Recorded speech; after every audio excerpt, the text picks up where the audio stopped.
Number 44 of the Standing Committee on International Trade, pursuant to Order 1082 and the motion adopted by committee on Tuesday, June 9th. The committee is commencing its study of enforcing Canada's import ban on goods using forced labor.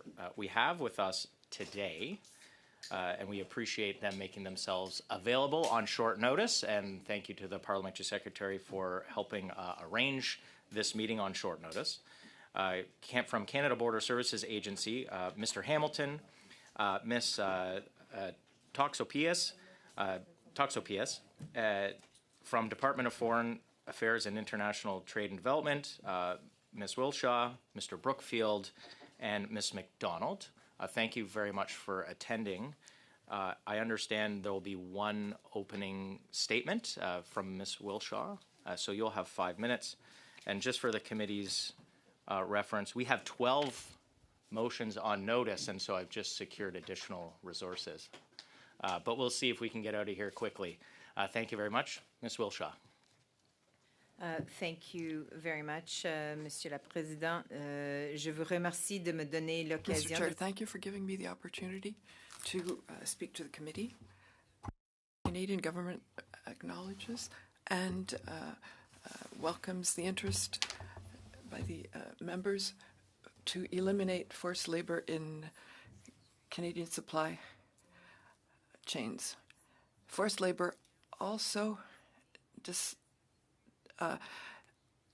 violates fundamental rights of human rights, which touches in a disproportionate way the most vulnerable populations of the world. It's unfair competition for businesses that operate responsibly. Companies that invest in ethical sourcing should not be placed at a disadvantage by competitors who benefit directly or indirectly from exploitative labor practices. Pour ces raisons, le gouvernement du Canada s'engage. For these reasons, the Government of Canada commits to eliminate forced labor from Canadian supply chains. It's a moral imperative and an essential measure to guarantee competition, fair competition conditions for Canadian businesses. It also contributes to reinforce the resilience and the security of supply chains, which serves the economic interests and the safety interests of Canada, as well as those of our allies. To address forced labor through two separate but complementary mechanisms. An import prohibition on goods produced with forced labor introduced in 2020, and the Supply Chains Act, which came into force in 2024 and requires certain entities and government institutions to publicly report on measures taken to prevent and reduce risks in their supply chains.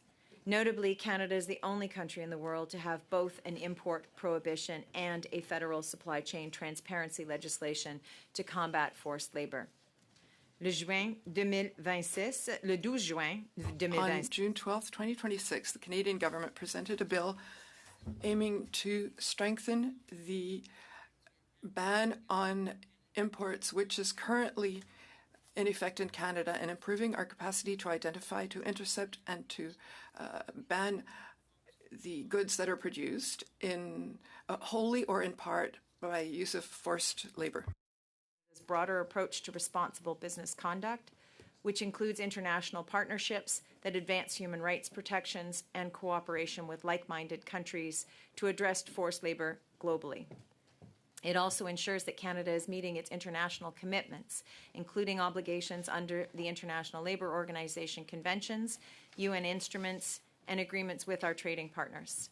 We recognize that this is a complex global challenge that requires collaboration across governments, industry, and civil society. The introduction of this legislation marks a significant step forward in our ongoing efforts to address forced labor and underscores Canada's leadership in promoting human rights, strengthening the integrity of supply chains, and supporting fair and open trade. Merci, Monsieur le Président.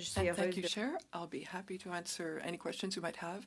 And I want to say that my colleagues from the Canada Border Services Agency will also be able to do so, and to answer any questions about the operations of the system. Mantle. Thank you, Mr. Chair. Thank you to our witnesses for appearing. Appreciate your valuable testimony. want to start on some questions on enforcement. Of course, an import ban sounds good, but if goods come in, it's not really much of a ban, is it? So last year, the U.S. blocked shipments of sea salt products from Taipei Salt Farm because of concerns they were produced by forced labor. Those goods appear to be available in Canada. Has the CBSA investigated whether those goods are produced by forced labor?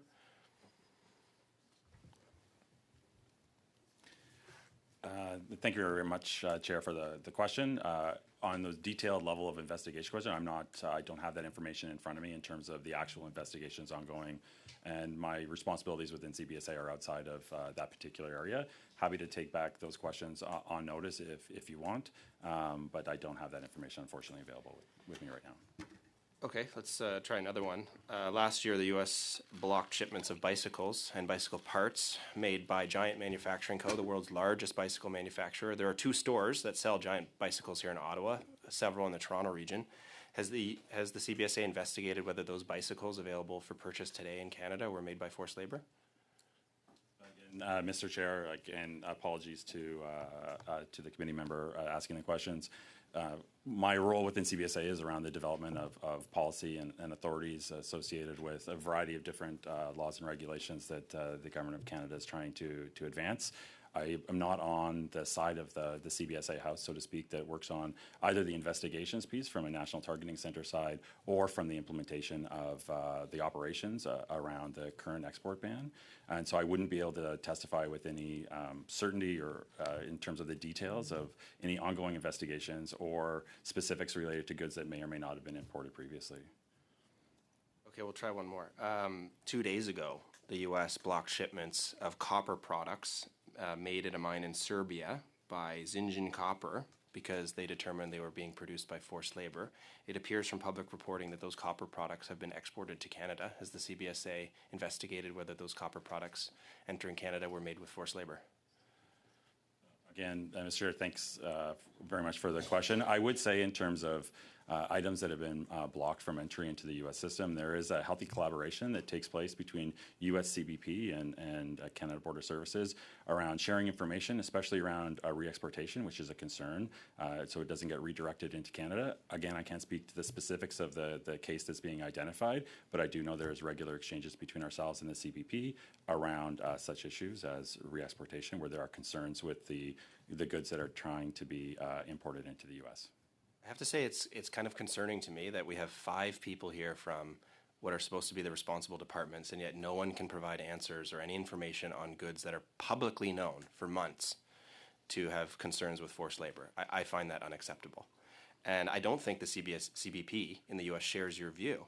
CBP says that Canada has not taken action to restrict the importation of goods for which there is a known risk of forced labor. For example, Canada has taken only minimal action to investigate the importation of goods that are subject to withhold release orders or findings, or comprehensively address forced labor goods produced in regions of concern. Is that true? I believe, Mr. Chair, the quote is coming from the USTR 301 investigation report. It is, yes. Yeah, I would say from my role in CBSA and my understanding of the cooperation that takes place between our 2 organizations, we have embeds within national targeting centers in the U.S. that are run by the CBP. They also have embeds in ours. There's a healthy exchange of information that does take place. Operationally, how that plays out in terms of different imports, I wouldn't want to speak to the specifics of, but those are the words of the U.S. I wouldn't want to testify to to them specifically. Would maybe defer to Global Affairs if they have overall comments on the USTR report and its findings. Another concerning aspect of that report is that they say the CBSA, the agency responsible for enforcing Canada's forced labor import ban, does not appear to publish official statistics or other information regarding its enforcement efforts. Is that true? With respect to forced labor import bans, that is true. We have not published statistics in terms of how many goods have been intercepted, whether or not they're successful, abandoned, or re-exported. The CBSA does take an open and transparent approach to publishing a lot of its enforcement statistics. It publishes an annual report, for example. There's often online statistics related to drugs, guns, inadmissibility concerns that are published on a regular basis on CBSA's website. We have not, given the limited number of cases that we have on the forced labor side, move forward with public reporting on those goods, but there'd be nothing that would prohibit the publication of generic material around the success of the import ban and the success of enforcement actions, so long as it does not lead to inadvertent disclosure of specific companies, because there are elements of privacy, obviously, and there are concerns related to Section 107 of the Customs Act around disclosing some of that information. If the U.S. can publish the names of companies, the regions of concern, and the goods at issue, why can't you? Why can't the CBSA do the same? I would just defer the question to the broader Government of Canada posture on this. The CBSA is an enforcement agency. We are not experts on forced labor. We do have MOUs in place with the SDC who provide general reporting on conditions of concern and where products are made, and that is what we use to inform our targeting, but we ourselves are not publishing a list of goods. Thank you. Mr. Assassi? Thank you, Mr. Chair, and thank you for the witnesses for being here today. Now, listening to Mr. Mantle, he cited a USTR report, and he's trying to paint this picture that Canada is a laggard. And of course, I'm referring to Mr. Mantle. But as I understand, that USTR report explicitly looked at practices in over 60 countries. Am I correct in that assumption?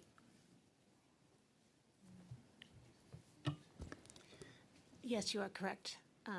The USTR report looked into 60, they called economies, given that they included the countries of the European Union.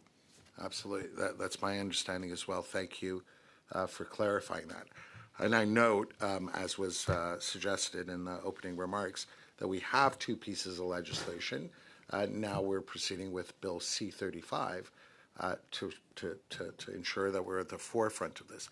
This is obviously a very challenging issue for countries around the world to deal with. It's complex, but of course there's the moral imperative as well.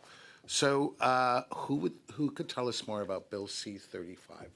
Because some of the provisions I've seen in that seem to suggest that our system could very well become more robust than the American system, especially given the reality that there is going to be putting the onus on companies as opposed to putting the onus on our officials. So, Mr. Brookfield, I'm sure you know this new piece of legislation inside out. If you could tell us the key features of Bill C-35, I'd be grateful. Certainly. So, as you may be aware, Canada is one of the first countries in the world to do a forced labor prohibition. We did that initially through the customs tariff. One of the challenges, my colleagues in CBSA can elaborate on with that process, is it did not allow for transparency for companies or the details for allowing a system to be in place for advance notice and analysis. So one of the key elements of Bill C-35 is it would be ability to establish a list that would deal with goods and with regions and or companies providing it. That would be a signal to companies importing that in those cases they need to have a very good demonstration through regulations that would be established that they are not meeting forced labor requirements or the item would be banned at the border. So would it be fair to say in the event Bill C-35 is adopted that we would be at the forefront and that this would create a more robust system than even exists in the U.S. and in Europe? Well, Europe is in the process of implementing its legislation. It's passed some bills that I believe their law doesn't come into force till the end of 2027. Experts from the SDC are able to speak in more detail to that. I won't try and compare with the U.S. specifically. I think there, no doubt we could have witnesses when the bill is examined to deal with the advantages and disadvantages. But I would say it's very comparable to the U.S. measure and that virtually no other countries in the world, including the EU, if anything, is equivalent to it. Thank you. And would it be fair to say that there's quite a bit of information sharing that's going on between our authorities and the Americans as well as Europeans as well? I believe so. I can't speak to it personally. Those areas of forced labor cooperation tend to happen at the SDC level, but it's their response at the International Labour Organization and elsewhere. But certainly we already deal very extensively with other countries, and part of the point, I believe, of having the bill under the Ministry of Foreign Affairs is that will facilitate the kinds of exchanges that ESDC is presently doing at the Foreign Affairs level as well. Thank you. Last question. I understand that for Bill C-35, there's going to be comprehensive consultations this summer where stakeholders and interested parties can come forward and make sure that Bill C-35 is strengthened. Am I correct in that? Minister Nand has indicated that she will be going forth with consultations this summer. We're in the process of identifying how those can best be structured in a way to complement the many consultations that have happened already in the past. Thank you. That's been very helpful. Monsieur Bonin? Well, clearly we're happy with the recent developments. For several years, the Bloc Québécois has been asking to eliminate forced labor. But we have questions in terms of the effectiveness of what's proposed in C-35. So the government proposed that they can identify products that are banned from entry, and you can't identify specific products for reasons of confidentiality, from what I understand. Is that right? No, if I said that, I was wrong. I'm sorry. But what I would say is that the list will not be in effect until the bill is in effect. And then we can bring in the regulations and the list. So we can't say what will be on the list before the bill is passed. So we've been asking this for years. The government did nothing. And now Mr. Trump has objected to it, and it's almost by magic that it's appearing now. So has the government been working for a long time on this bill? Were you consulted a long time ago for developing this bill? I can say that since 2020, when we implemented the Act on forced labor in terms of tariffs, that there were many developments in that field, including other laws, the Supply Chains Act. I don't know the French translation for that. But work has been done since 2020 on this file. Well, better late than never. So can you explain to me the difference between the current bill and what is currently in place? Just summarize this. We don't have a lot of time. And maybe ask you to provide us a document about the difference between the current regime and what this bill is proposing. Thank you for the question. The bill, well, just could you give us this comparison in writing? And you can also give us details now.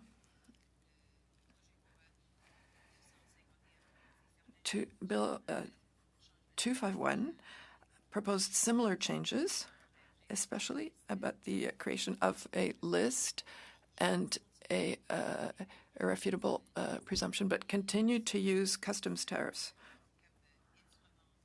as a legislative instrument, which caused some difficulties for our colleagues.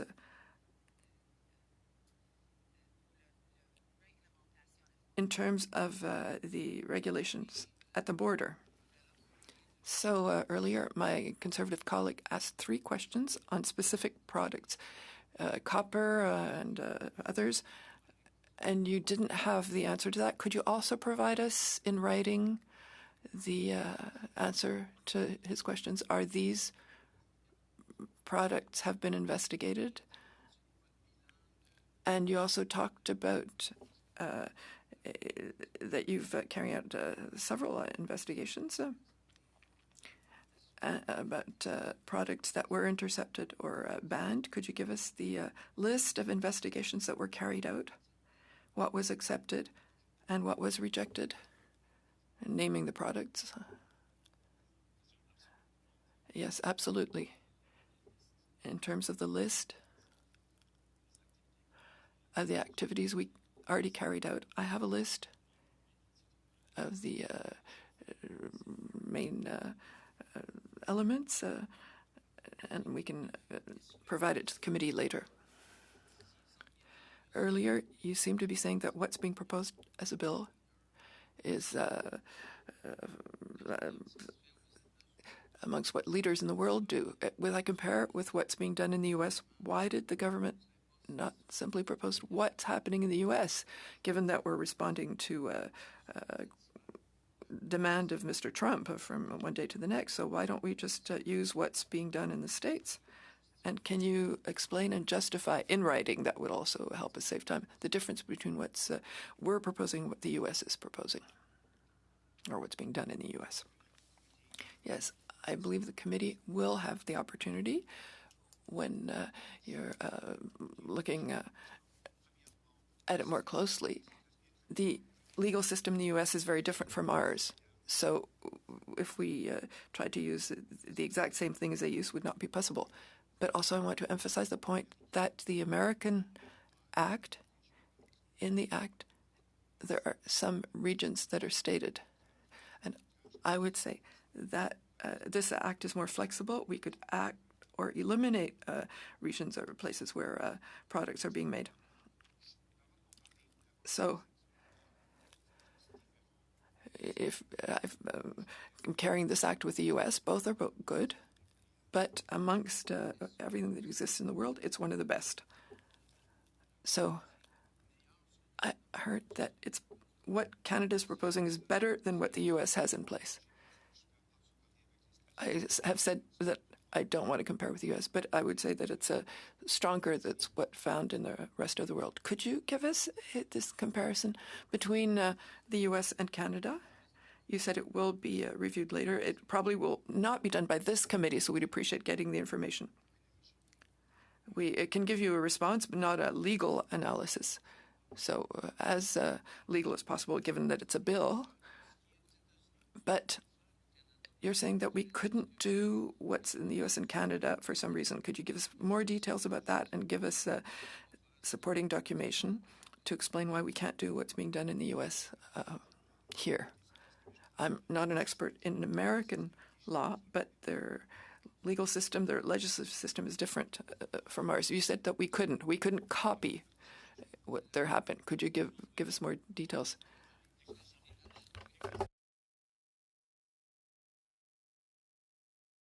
Thank you very much, Mr. Chair. Thank you to all the witnesses for joining us today. Chapter 23 of the existing CUSMA agreements reads in part, each party shall prohibit the importation of goods into its territory from other sources produced in whole or in part by forced or compulsory labor, including forced or compulsory child labor. Given that Canada is going to be importing electric vehicles from China, do you expect this practice to be a significant challenge in the upcoming CUSMA negotiations?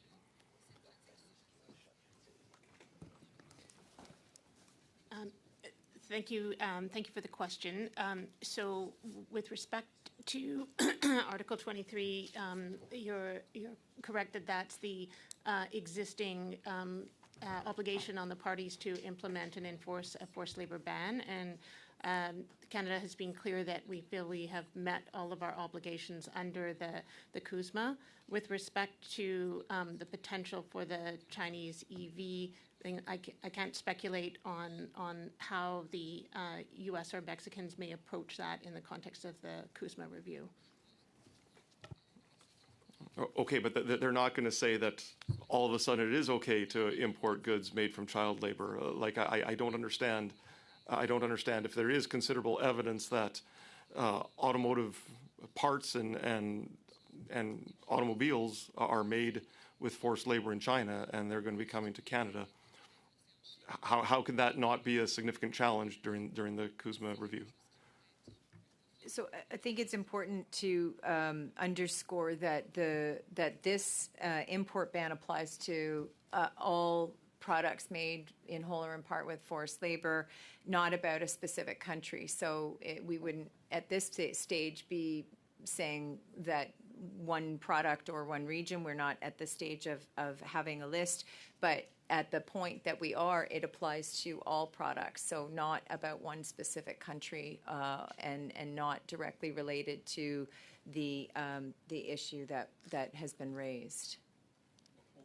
So in Bill C-35, which was tabled last month, it does refer to a list. Section 6 reads, the minister may by regulation establish a list of goods in respect of which there are reasonable grounds to suspect that they are produced wholly or in part by forced labor.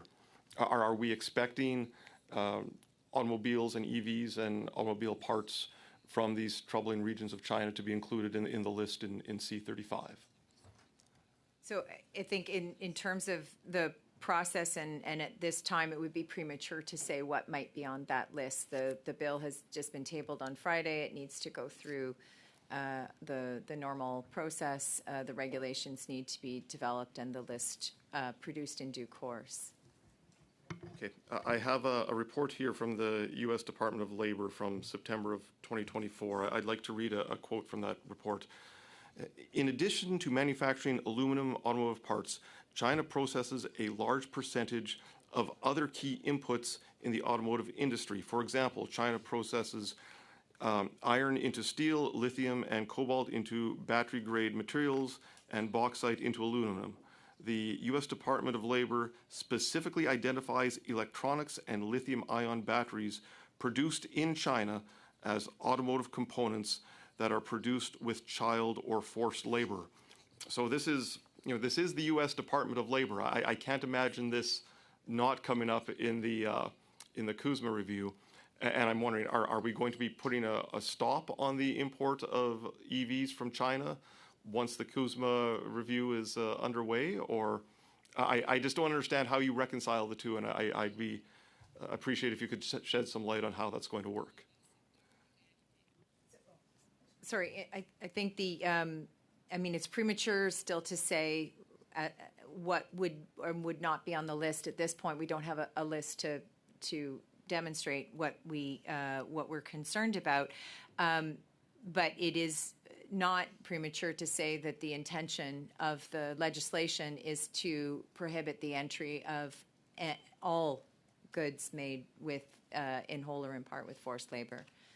So not saying a specific at this time, but to say that all products that are made or in whole or in part with forced labor. The U.S. system, as I think my colleague mentioned, is their own and unique, and we would take into account a number of pieces of research and evidence in formulating a list of goods and high-risk regions. But at this time, I can't say what would actually be on that list at the end of the day. Thank you very much. Just for the benefit of committee members, what's worked well in other committees is if you have additional questions, submit them by writing and we'll submit them to the officials after. Madame Lapointe, you will have an extra minute because your colleague, Mr. Assassi, yielded that time, which you may take up now. Merci beaucoup, Monsieur le Président. Thank you very much, Chair. Good morning to all the witnesses. Thank you for being here. It's very interesting. This information that you're providing us, it helps us to better understand the situation. How many other countries are in the process of adopting similar legislation with a public list of goods that might be at risk and increasing the burden of evidence for importers who want to bring goods in Canada? I'm sorry, I can't give you an exact figure, but I could say that there are 35 countries, according to the U.S. organization, that are developing these major elements. And permits of these 35 countries, what is the state of the implementation of the respective regimes, and how many have created public lists as the one you want to praise? I don't have an answer now. I'm certain that the U.S. has a list. Mexico has a system. I don't know if the list is public. And the European Union has not yet made a public list. I know that you mentioned several times the U.S. saying that they have a good system, but that it was difficult to compare with ours because our legislative system is better, and all for the better, I'd say. And if I come back to ask you to explain further, how does the legislative framework for the U.S. for forced labor is structured? What is the application of the application to goods that are at risk under the Application Reserve Act, and that under the Forced Labor Act of 2000 in June. I'm sorry, but GAC, we don't yet have expertise in this these legal aspects. Maybe my colleagues at ESDC might better be able to answer this question. Thank you. But I'd like to ask another question. How is the U.S. Border Service, Protection Service, how did they share the data? Do they publish reports on seizures of goods? I know my colleague mentioned bicycles earlier. How is it categorized, and how can we have aspect? And what are the 5 major countries of whose goods have been seized because of forced labor? Somebody, Ms. Chavez, said it's not necessarily China, that there are other countries involved as well. I'd like to hear you say more about that. So I'll answer English public website. Happy to provide the web link to the committee that allows the data to be searchable. And so you can search it by total value, you can search it by region, you can search it by commodity type, and they update that website on a regular basis, specifically for forced labor.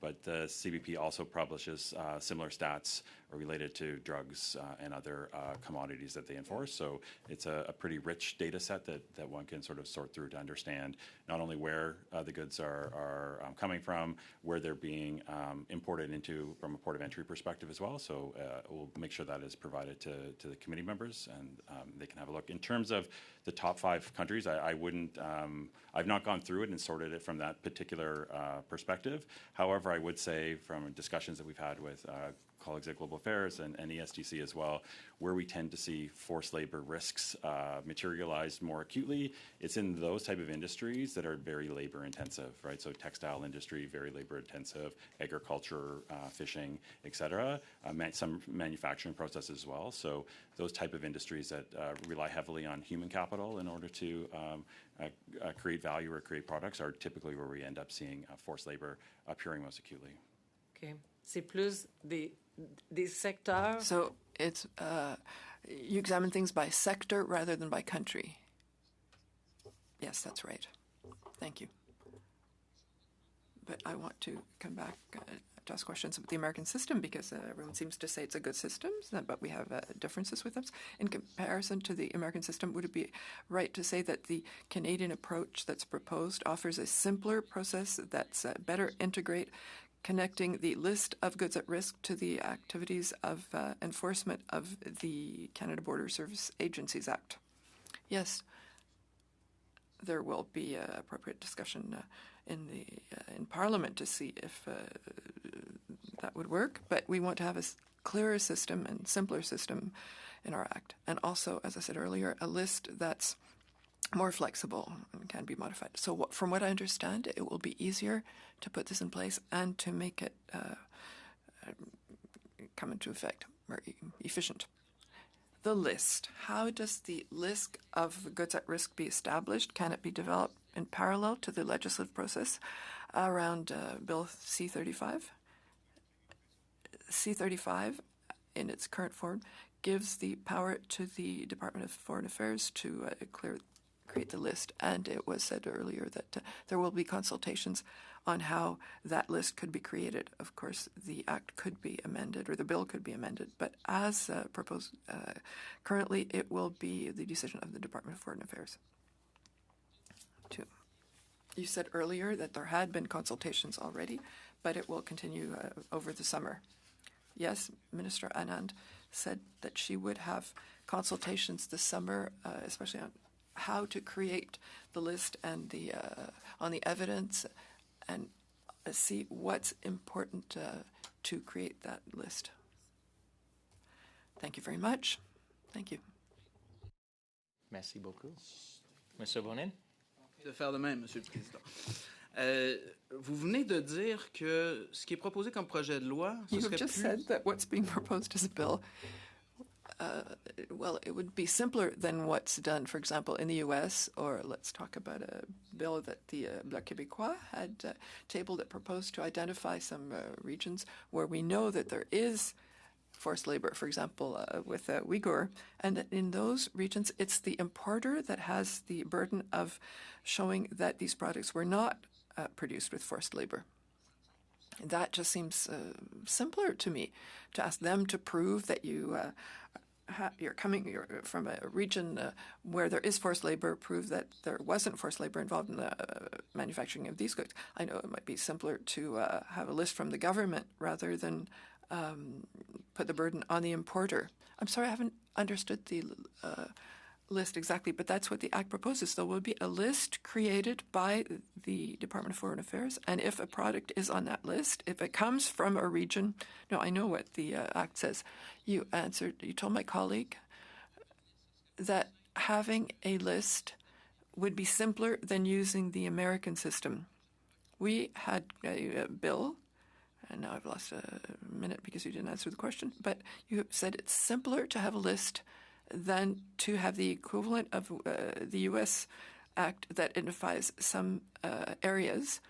And when it comes from there, the importer has the burden of proof.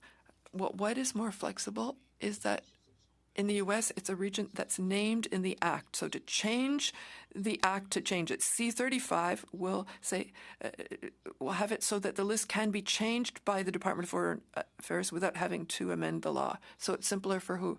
It's more flexible to ask or to eliminate regions. So is it complicated to do that, to identify sectors, or say that prove us that there is no labor, the goods don't have forced labor? The bill will say that so can we do what the U.S. does to identify sectors where there is forced labor? Parliament can identify that there are areas or places where forced labor is in. So if we do that, the details can be changed. Did you have discussions with the U.S. to see what they do and what the products are that have been seized and identified? Because you don't seem to know some basic products. Do you have discussions with them to help you develop your legislation? Not personally. First, you could ask the same question, or don't even have to bother asking the question. We'll just get that as start as the answer in the next round, if you like. Save some time. Mr. Cram. Oh, excuse me, Mr. Mantle. Thank you, Mr. Chair. I want to come back to your comments, Ms. Wilshaw, that there's no list that is currently used. Is that I understood your testimony or evidence was there's no list yet? Correct. We have not produced a list or published a list at this stage. So what has CBSA been using for the last 5 years or 6 years to inform its enforcement of the import ban? In terms of the list as envisioned under the legislation, there is no public list. There is a target list that we have internally of, I don't have, again, I'm not on the operational side, but less than 1,000, more than a dozen is what I understand. So several hundred entities that are listed that we review import data against to see whether or not those companies are importing goods directly into Canada. Where they are, targets are sent to the front line in order to detain the goods for redetermination or inspection upon arrival. You mentioned the list includes entities. Is it solely entities? Does it include goods, regions, countries? In terms of the targeted list that you say the CBSA uses? We can get back to you in terms of the exact components of it. I don't have the list. I don't operationalize the list on a daily basis, and so I wouldn't want to inadvertently say there's no X on it when in fact maybe one of the places has an X listed. So fair. Could you provide the committee a copy of that list, that targeted list? I don't know whether or not that is possible, but I will endeavor to find out from those that are able to make that determination from a disclosure perspective whether or not that can be provided. Would it be fair to say that that list will likely inform whatever proposed list is made or put forward for Bill C-35? or are you going to create a new list from scratch? The bill obviously creates a new process for listing, new standard of evidence. It provides additional indicators that need to be considered when the list is made. Will this be one information source that is used to inform that eventual list? Most likely, I wouldn't want to prejudice future decisions around that, but obviously, we do know from working with our U.S. CBP colleagues that 90% of what ends up on the U.S. list starts from public reporting and NGO reporting around forced labor concerns. We'll be looking at a wide variety of information sources, obviously, including the ones held by government. Can you tell me when the first draft of Bill C-35 was completed and sent to the Minister's office?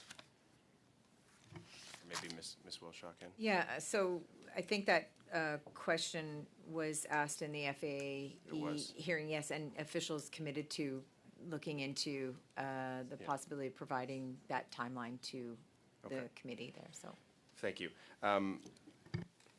For months and months and months, we've heard from the government that Canada has robust measures in place to combat forced labor. But the issue is not the laws. The issue is the enforcement, as we've found out. So if we have such robust laws, why was C-35 necessary?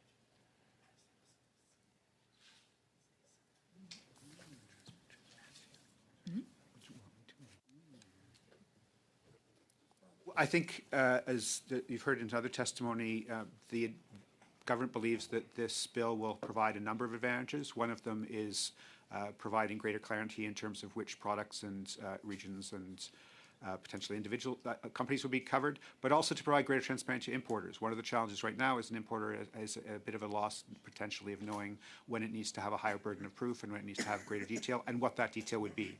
So Section 8 of the law, for example, provides for regulations that would provide greater detail about what documentation is required to establish in one of the listed areas or products that they meet the requirement. So that's one of the advantages of the present bill. So the previous regime wasn't sufficient, is what I'm hearing you're saying.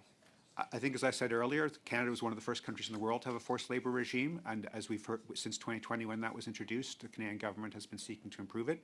Yeah. I would suggest that this bill is an attempt to improve that. Fair enough, and we'll discuss the bill in more detail. Is either department or any government department going to be making submissions in the U.S. hearing process on their proposed actions? Thank you, Chair, for the question. That is under consideration right now, and no decision has yet been made. Fair enough. And I'll just end in my last seconds here. Mr. Hamilton, you spoke about great collaboration between CBSA and CBP. Can you answer then, if there's great collaboration, if you're working together, why, obviously CBP is taking a different view on Canada's enforcement. And they've provided facts in their report that this committee has discussed. So if there's collaboration, why are they proposing broad-based tariffs in response to our failure to combat forced labor?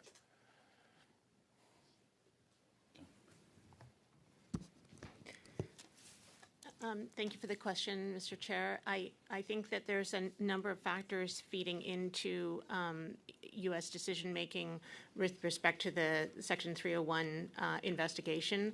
Ambassador Greer has been publicly has stated that part of the motivation behind looking into forced labor regimes is to increase and enhance enforcement of the existing prohibitions and encourage countries that have not put in place prohibitions to move forward in that direction. As noted in the report on the investigation, they found that there's a number of countries that have not put in place bans, and countries including Canada that have but are encouraging greater enforcement. There is also underlying the motivation behind this, the fact that a number of the U.S. broad-based tariffs, including the Section 122 tariffs, are expiring as of the end of July. And so there is some sense that part of the motivation behind the U.S. is finding an alternative source of tariff authority. And so I think the findings of the USTR need to be taken a look at in that context as well. Thank you very much. Mr. Fonseca. Thank you, Chair, and I will be sharing my time with MP Akan. First up, my focus of my questions will be on C-35. And would you agree that this bill builds on the 2020 import ban and the 2024 Supply Chains Act to create one of the most comprehensive forced labor frameworks in the world? I think you probably will have experts, or the Parliament will have experts that would be better placed to provide a more neutral assessment, but that certainly is the intent. Okay, so that it would be one of the most comprehensive forced labor frameworks in the world Canada would have. That's the intent. Thank you. Would you also agree that Bill C-35 shifts Canada's approach from proving forced labor after the fact to preventing suspect goods from entering Canada in the first place? Thank you very much for the question.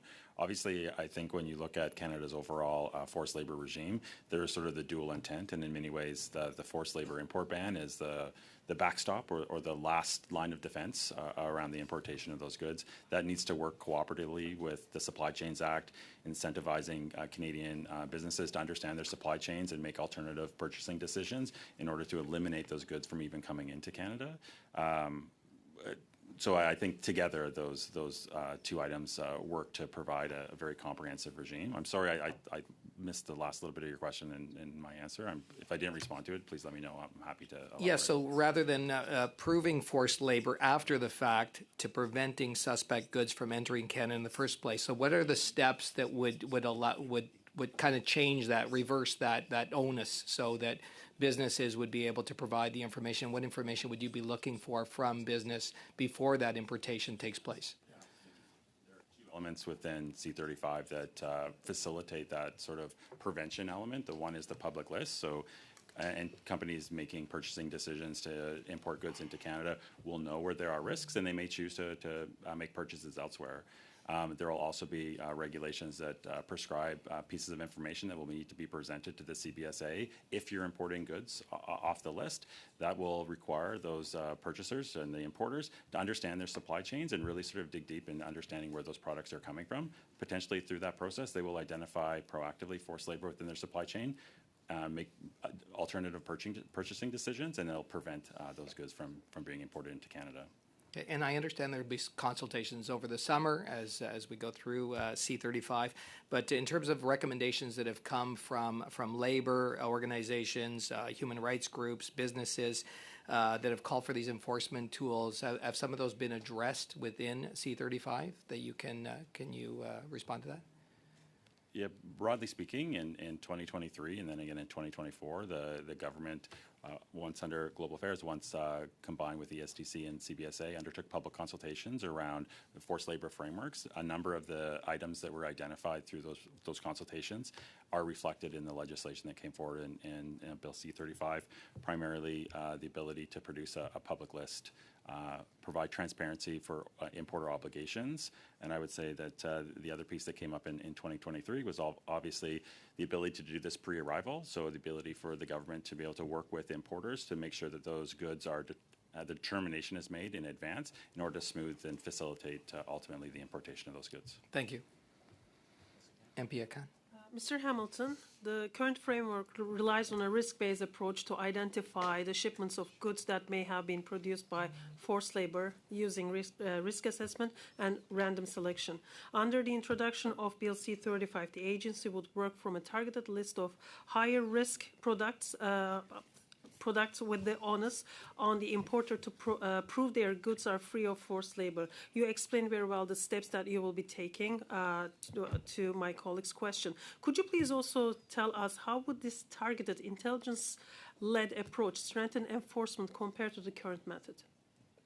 Very much for the question. I think as we have learned to operationalize the current forced labor ban within the customs tariff, one of the challenges that we've identified is that application is done on a shipment by shipment basis, right? And so we need to identify a particular shipment at risk in order to be able to target it, as opposed to a much broader list, which in fact it's broader, but it's actually more targeted because it allows us to focus our enforcement efforts. So through the elements in C-35, We anticipate being able to better direct our officers' attention to very specific shipments coming in. And then the information requirement elements within C35 will also mean that our officers will be able to make faster determinations, because we will know that the importer will have to have the information available that we will be able to review to make determinations around whether or not those goods were made with forced labor. Merci beaucoup. Last round. Thank you very much. Cram, followed by Mr. Nakvi, and we'll have Mr. Bonin for 2.5 minutes. That will conclude our meeting, and then we'll get to some of the motions. Mr. Cram. Okay, thank you, Mr. Chair. I would like to circle back to the witnesses about the Chinese EV imports. CBC reported just a couple of weeks ago, they had an article with the headline, Chinese-made electric vehicles start arriving in Canada. Nearly 3,000 Chinese-manufactured EVs landed in the country last month, and that's all based on data from Global Affairs Canada. So what guarantees do we have today that those 3,000 Chinese EVs that arrived 2 months ago were not made with forced or child labor?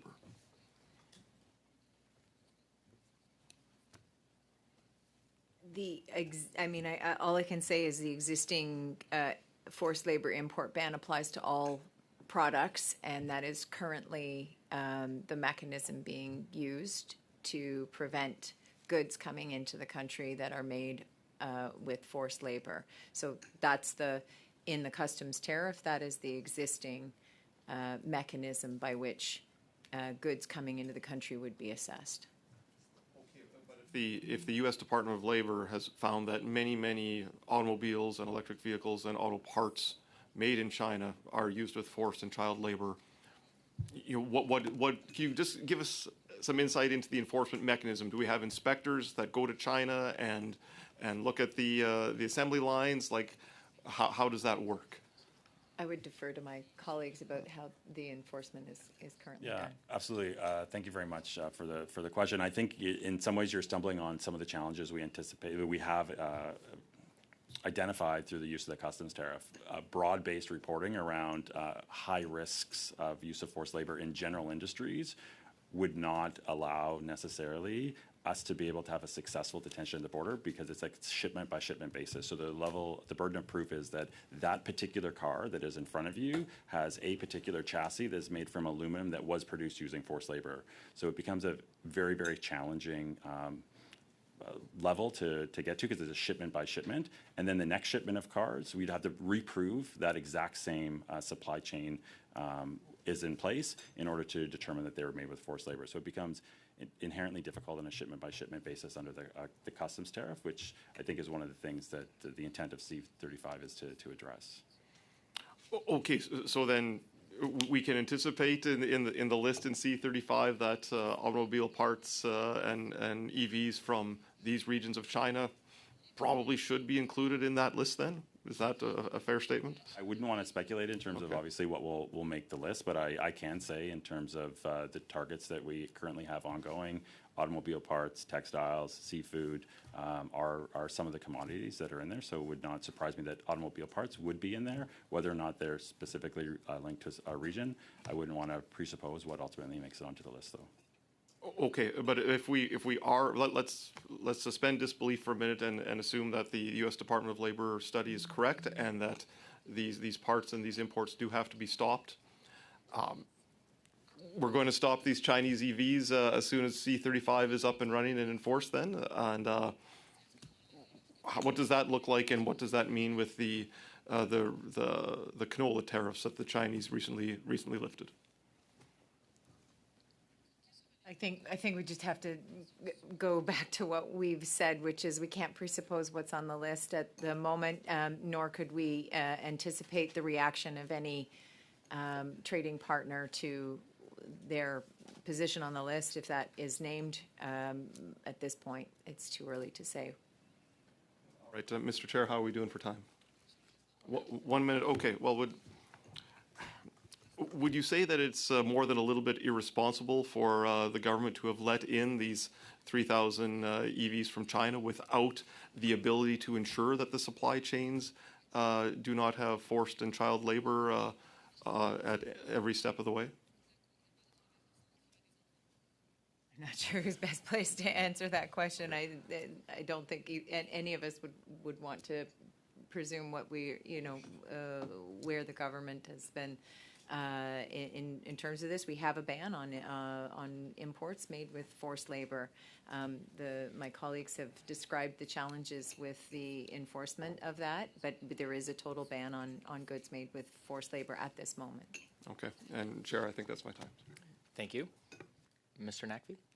Thank you, Chair, and thank you to the witnesses for being here today and for your fairly detailed analysis. This committee has taken a lot of interest in forced labor issues, so we really appreciate you coming, and obviously happy to see Bill C-35 being tabled because I think a lot of issues that has been discussed in this committee are reflected in the bill before. I'm always keenly interested in a bit of a comparison with other like-minded jurisdictions to better understand where we lie, especially when it comes to our allies, United States, European Union, for instance. Can you give us a sense of where Bill C-35 is in terms of alignment with the regulatory regime that European Union has put forward, the scheme, the legislative scheme that our American partners use? Are we somewhere in the middle? Are we sort of going one particular way or the other? Just a bit of a comparator in that, and if you've received any feedback, response from our partners in Europe or United States, for example. Well, I think it's premature to provide any comments on what Bill C-35 might be compared to the United States and the EU since it's recently been introduced. We certainly are in touch with the United States and Mexico and the European Union and other of the 35 countries I mentioned who are working on addressing this issue. I think it's fair to say that the U.S. system is of longer standing. I believe their law dates back to 1930, and other countries and economies like the European Union are looking carefully at the U.S. system and how to potentially improve it. My understanding is the European Union's ban on products made with forced labor entered into force in December 13th, 2024, but will not become applicable in full until December 14th, 2027. So I think the European Union is a comparator that we'll be looking at very closely. Their system is obviously, like the U.S. system, very different from ours, so it's not necessarily going to be possible to compare it one for one. And again, I expect there'll be experts before Parliament who can provide a more nuanced analysis, but our intention is to be as strong or stronger than the European Union in terms of outcomes.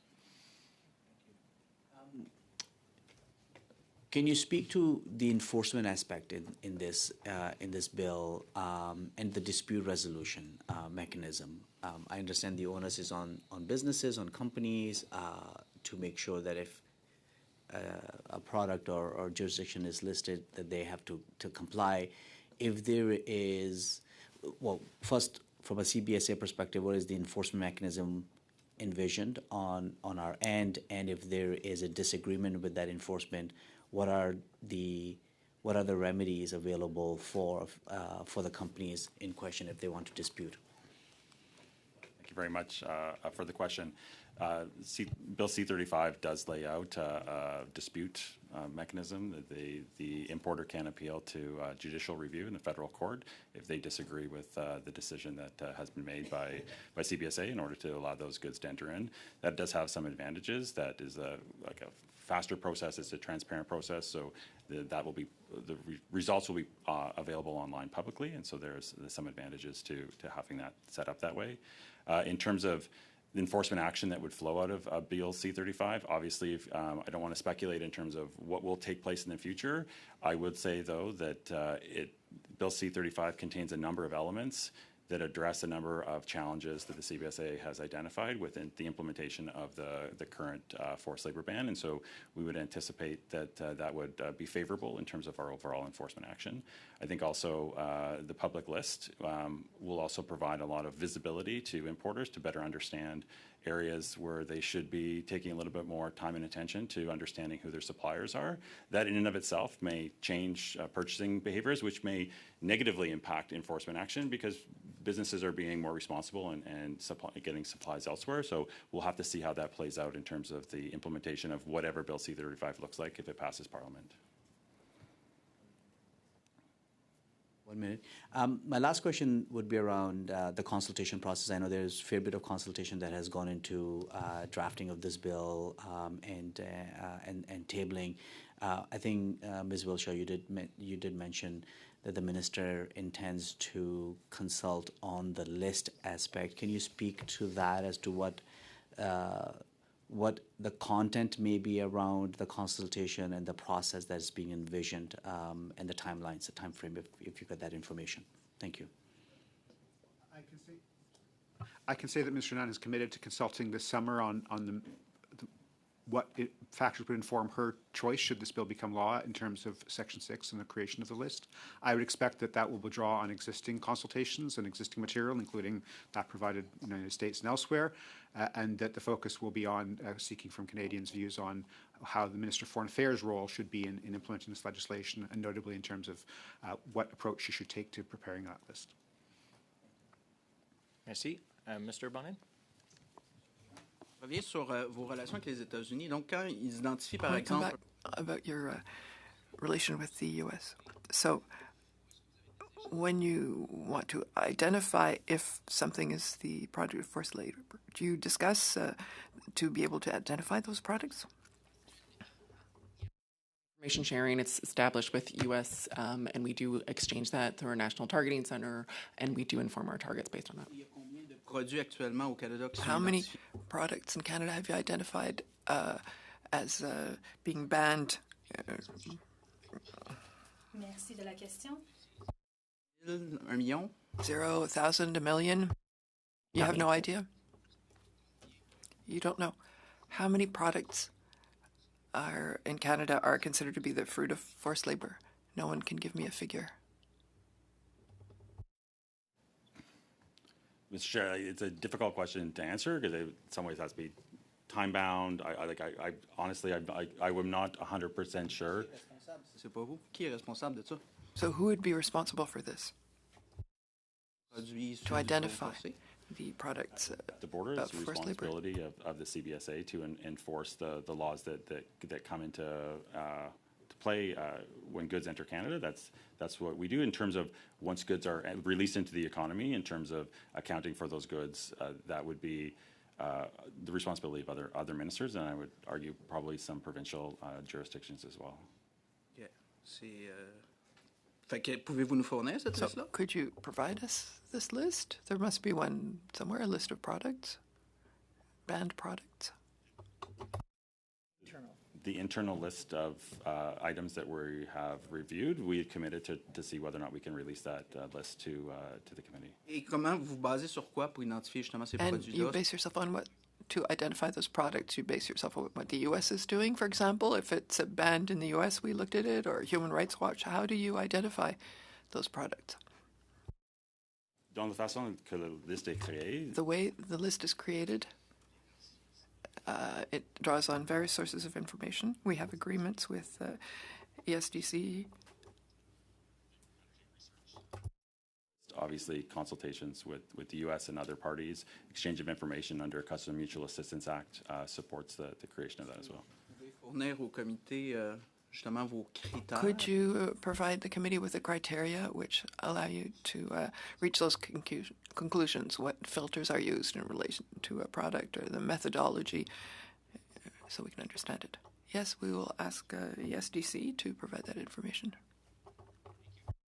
Concludes our rounds. I want to thank our witnesses, but just before you go, I just had a couple things I wanted to clarify.